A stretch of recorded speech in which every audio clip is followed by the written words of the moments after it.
किसान भाइयों, स्वागत है आप सभी का आपके अपने YouTube चैनल एग्रो एक्सपर्ट संग्राम में। जैसा कि आप लोगों को पिछले वीडियो के माध्यम से आप लोगों को खेती बाड़ी के बारे में संपूर्ण चर्चाएं, संपूर्ण बातें बताता था कि किस तरह से हमको कौन सा फसल की खेती करना चाहिए, नहीं करना चाहिए। और काफ़ी दिनों के बाद हम पुनः वापस आए हैं अपने YouTube चैनल में और आप लोगों की सेवा में फिर से एक वीडियो लेके आया हूँ। धान की नर्सरी कैसे किया जाता है। तो सबसे पहले मैं बात करता हूँ भूमि के बारे में।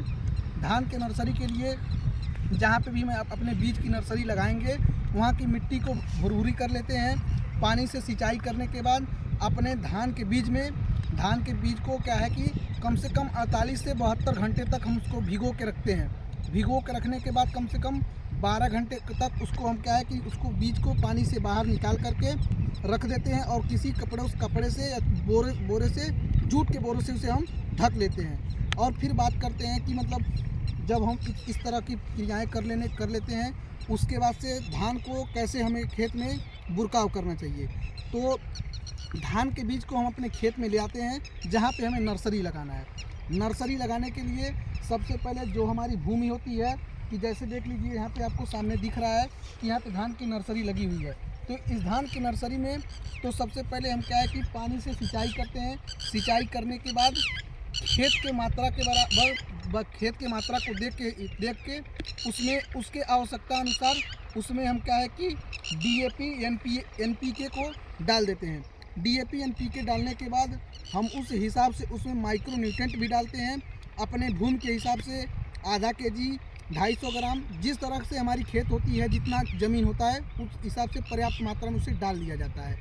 डालने के बाद हम क्या करते हैं कि इस क्रिया को करने के बाद अपने खेत में कीटनाशक जैसे कि वो आता है क्लोरोपाइरीफास आता है, दानेदार में आता है, फिर आपका फिप्रोनिल आता है। मार्केट में बहुत सारे कीटनाशक दवाइयाँ उपयुक्त हैं।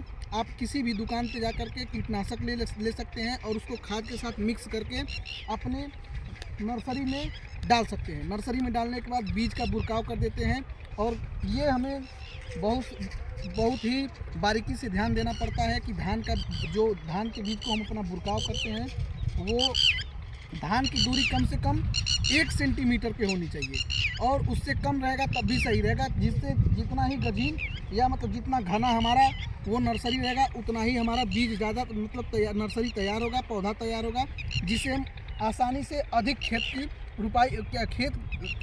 खेत में फसल पर्याप्त कर सकते हैं और उसको उस विधि से मतलब लगा सकते हैं, निराई करवा सकते हैं।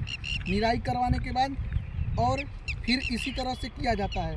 बहुत सारे बातों का ध्यान देना पड़ता है, जैसे खेत में कीट ना लगे, हमें टाइम से धान की नर्सरी में पानी देना पड़ता है।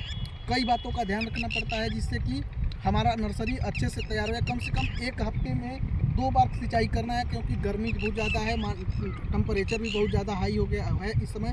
तो एक हफ्ते में अपने धान की नर्सरी में हमें 2 बार पानी डालना चाहिए।